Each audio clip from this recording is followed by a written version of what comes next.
Cycle de catéchèse du pape François, l'Esprit et l'Épouse, l'Esprit Saint conduit le peuple de Dieu vers Jésus notre espérance.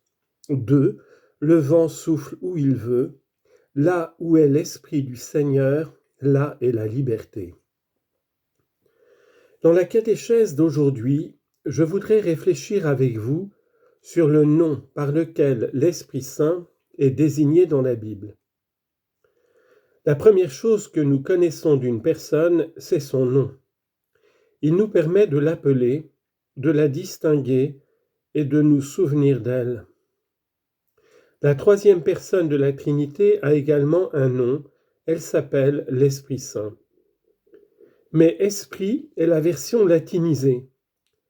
Le nom de l'Esprit, celui par lequel les premiers destinataires de la révélation l'ont connu, celui par lequel les prophètes, les psalmistes, Marie, Jésus et les apôtres l'ont invoqué est Ruach, ce qui signifie souffle, vent, respiration. Dans la Bible, le nom est si important qu'il est presque identifié à la personne elle-même. Sanctifier le nom de Dieu, c'est sanctifier et honorer Dieu lui-même. Le nom n'est jamais une simple appellation conventionnelle. Il dit toujours quelque chose de la personne, de son origine ou de sa mission.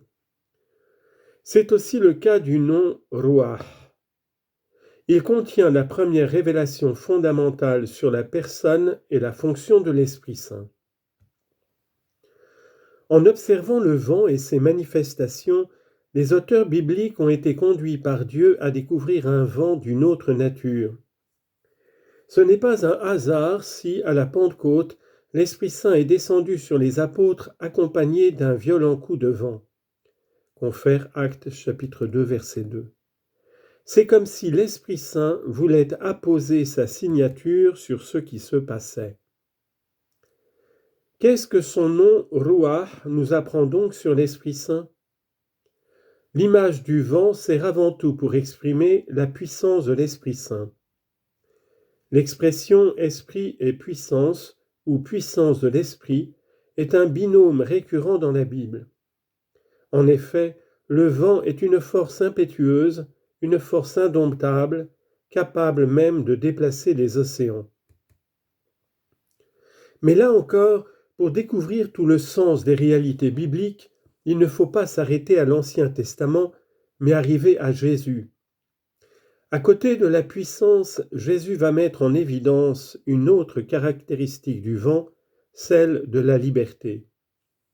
À Nicodème qui lui rend visite la nuit, Jésus dit solennellement « Le vent souffle où il veut, tu entends sa voix, mais tu ne sais ni d'où il vient ni où il va.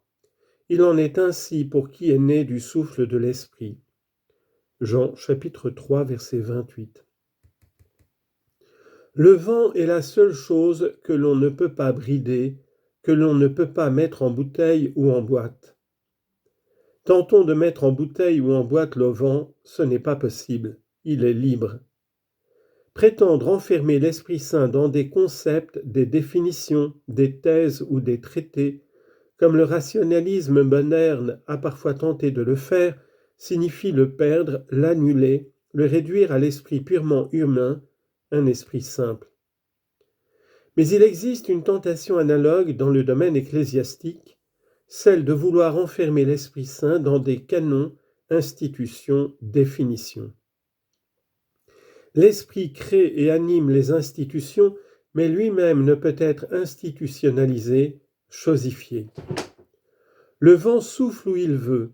De même, l'Esprit distribue ses dons comme il veut.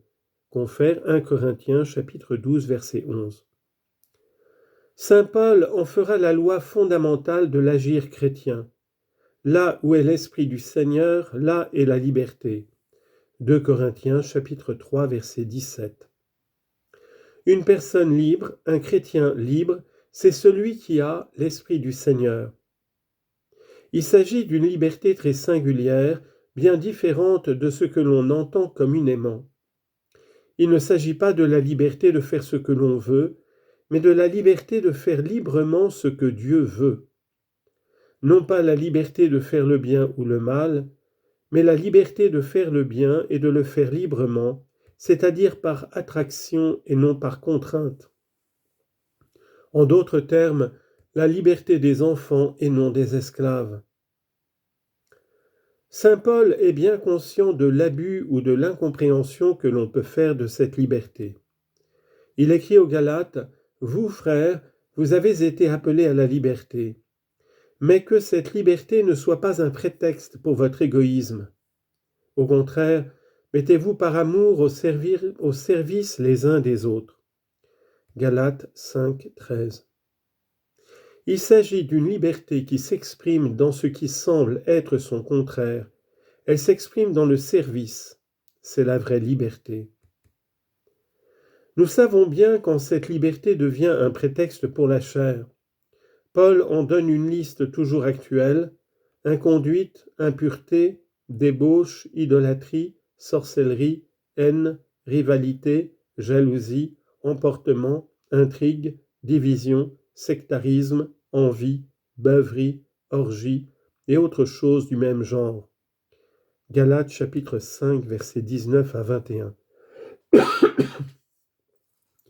Mais il en va de même pour la liberté qui permet aux riches d'exploiter les pauvres. C'est une liberté hideuse, celle qui permet aux forts d'exploiter les faibles et à tous d'exploiter l'environnement en toute impunité.